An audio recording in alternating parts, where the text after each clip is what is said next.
Bapak Ibu, saudara-saudari dan adik-adik, serta para pendengar RRI yang terkasih. Ketika saya membaca atau merenungkan Injil pada hari Minggu yang ke-21 ini, saya mengenang kembali peristiwa pembaptisan saya gitu ya. Di mana saya dibaptis, kalau namanya anak sekarang ini kelas 9 ya. Jadi SMP. Kalau zaman dulu itu SMP, sekolah menengah pertama ya. Kalau sekarang kelas 9. Pada saat itu saya dibaptis dan akhirnya ya sudah menjadi anggota gereja Katolik. Dan saya melakukan apa yang namanya yang kita lakukan sekarang, yaitu merayakan sakramen Ekaristi bersama-sama setiap minggu. Tanpa bolong gitu ya, bolong sekali 2 kali ya. Tapi pada saat itu ketika saya melakukan hal itu, saya hanya merasa bahwa itu sebuah kewajiban bagi saya karena saya sebagai orang Katolik gitu. Bukan mengetahui sungguh-sungguh ya, karena saya menjadi anggota gereja Katolik, makanya saya harus melakukan yang namanya sakramen Ekaristi. Tetapi apa sakramen Ekaristi bagi diri saya? Ya saya juga belum sampai pemahaman sejauh mana. Dan menurut saya itu hanya pengetahuan. Dan pengetahuan yang membawa saya juga hanya mengetahui bahwa ya Yesus dilahirkan di Bethlehem, mamanya bernama Maria, ayah adoptifnya adalah Santo Yosef, dan sebagainya. Dan itu menurut saya belum sampai pemahaman di mana memang siapakah Yesus bagi diri saya sendiri. Belum sampai pemahaman bahwa sakramen yang saya rayakan setiap 1 minggu ini bukanlah hanya sebuah kewajiban, melainkan ini sebuah kebutuhan dalam diri saya karena saya mencintai Allah, saya mencintai Yesus. Oleh karena itu, Bapak Ibu, saudara-saudari dan adik-adik yang terkasih serta para pendengar RRI yang setia, hari ini minggu yang ke-21 ini mengajak kita, Tuhan mau mengundang kita semua bahwa penting mempunyai pengetahuan akan Tuhan. Karena tanpa pengetahuan akan Tuhan, maka saya tidak akan percaya. Tetapi bukan hanya sebatas itu, bukan hanya pengetahuan yang saya miliki, tetapi lebih daripada itu, saya juga mesti mempunyai relasi yang baik dengan Tuhan. Apa yang mau saya lakukan dengan iman saya? Dan ini Tuhan mengundang kita semua mendalami siapakah Tuhan bagi diri kita. Dan Tuhan menginginkan kepada kita supaya kita ini dekat dengan Dia. Inilah kerinduan Allah. Kita bisa membayangkan bagaimana Allah yang merindukan kita manusia. Bukan manusia yang merindukan lagi Allah, melainkan Allah merindukan manusia supaya manusia bisa dekat dengan Dia. Sehingga Dia mengutus putranya yang tunggal kepada kita. Allah yang tak terlihat wajahnya menjadi terlihat dengan putranya Yesus Kristus. Dan ini semua yang kita rindukan. Minimal pertama-tama Allah yang merindukan. Tapi ya kita patut berbahagia. Bisa bayangkan pencipta merindukan ciptaannya supaya dekat dengan penciptanya. Dan ini salah satu sumber kebahagiaan sejati. Oleh karena itu dalam Injil hari ini kita mendengar bagaimana Yesus bertanya kepada murid-muridnya. Kata orang, siapakah aku ini? Lalu mereka mulai menjawab para muridnya.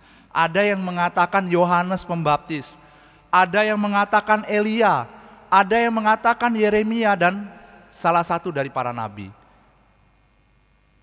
Dan Yesus tidak berhenti pada saat itu juga. Oh ya, berarti sudah tahu, pengetahuan kamu benar bahwa saya mirip dengan Yohanes Pembaptis.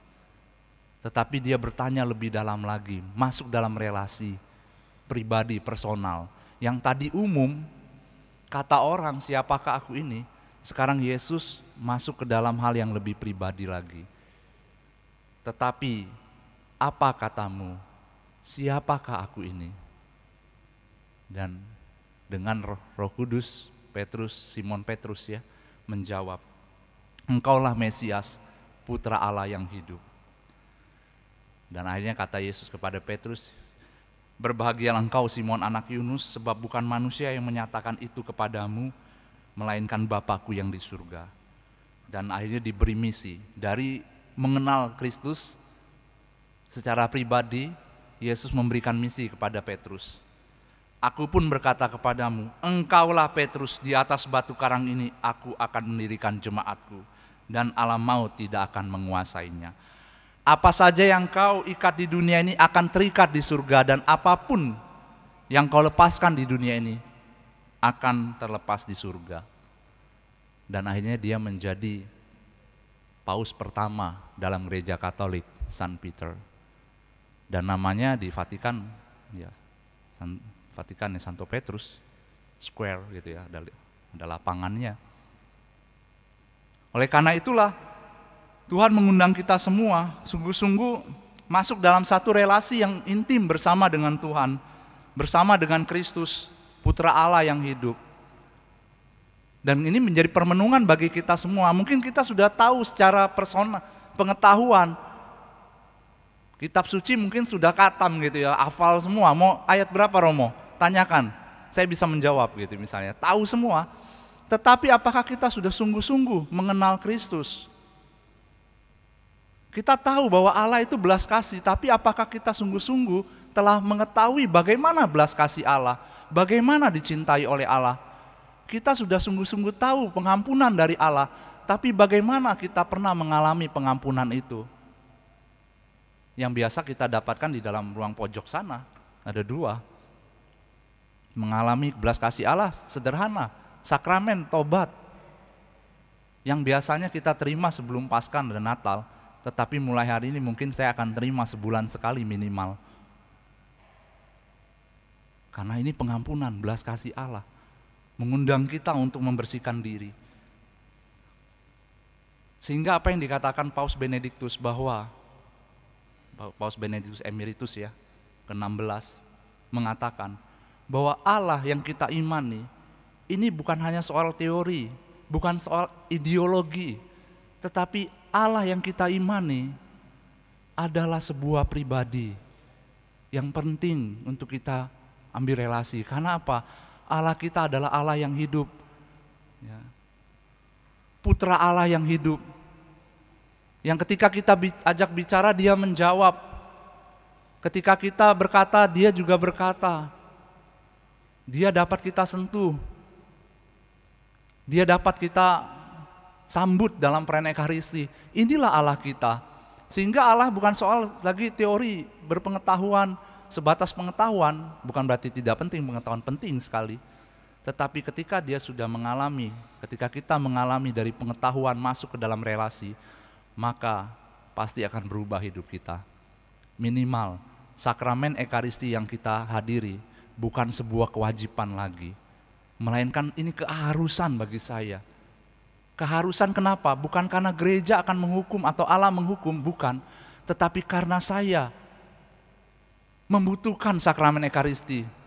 Tanpa Ekaristi maka saya tidak punya kekuatan lagi. Ketika saya menyambut Ekaristi pagi hari, maka sehari itu saya akan aman bersama dengan Tuhan. Karena saya bisa sungguh-sungguh merasa damai, merasa diberikan kekuatan ketika ada kesulitan.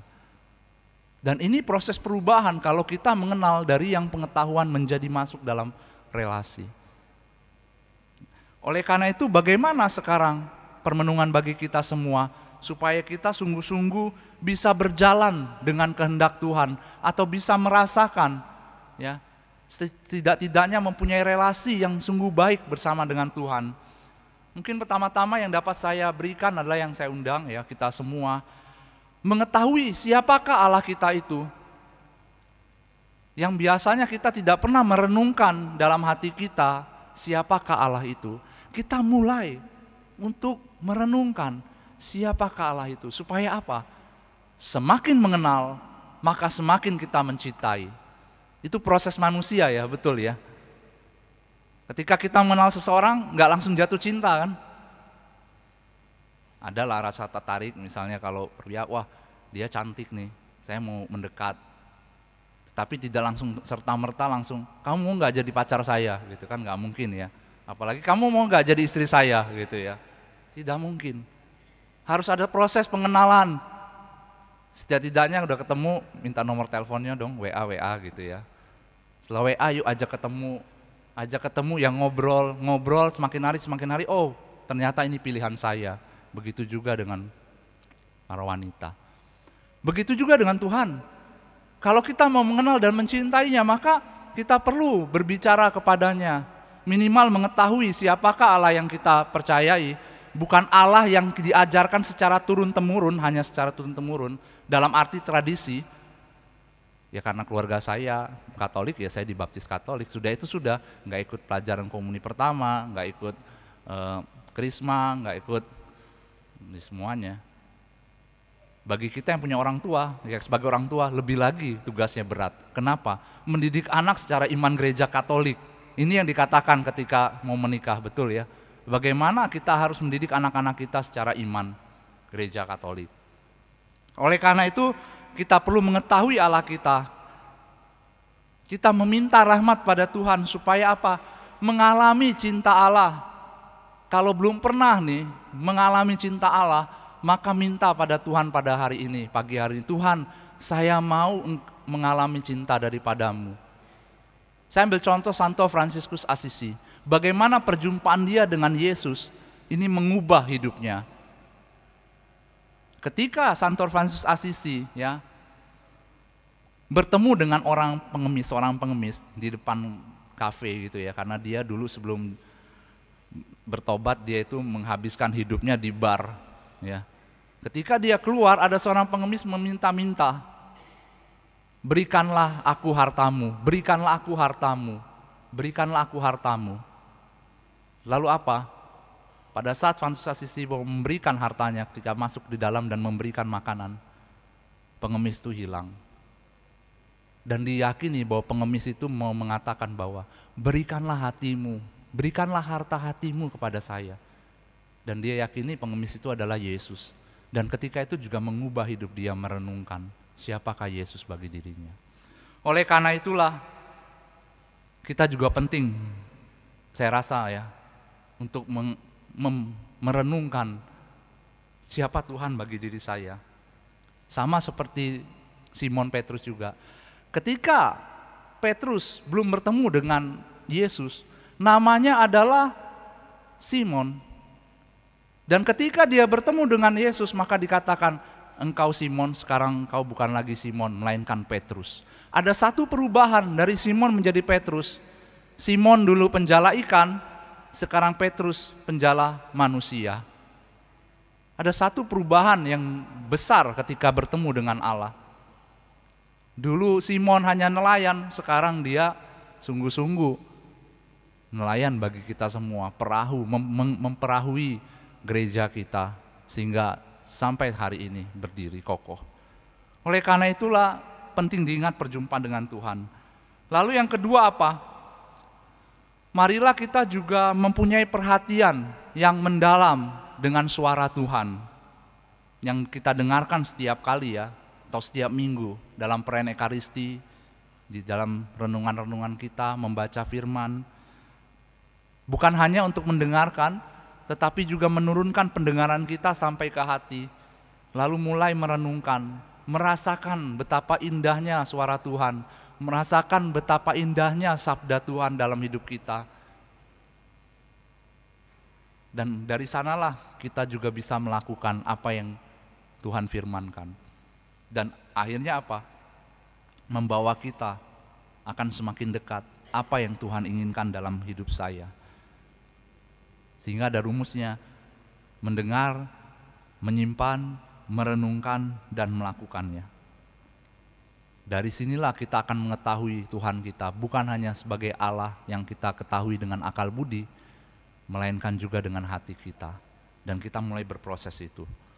Oleh sebab itu Bapak Ibu dan saudara-saudari serta adik-adik yang terkasih dan para pendengar setia RRI dimanapun Anda berada, kalian berada, marilah kita memohon pada Tuhan hari ini supaya diberikan semangat yang baru dalam mengikuti Tuhan, kerinduan yang baru dalam mencintai Tuhan, dan akhirnya kita sungguh-sungguh dapat sama seperti Simon Petrus, Santo Petrus mengatakan, engkau adalah Mesias, Putra Allah yang hidup. Dan kita akhirnya bisa mempunyai relasi pribadi dengan Allah lebih baik lagi. Untuk itu mari kita hening sejenak di hadapan Tuhan untuk meminta rahmat ini pada Tuhan sendiri.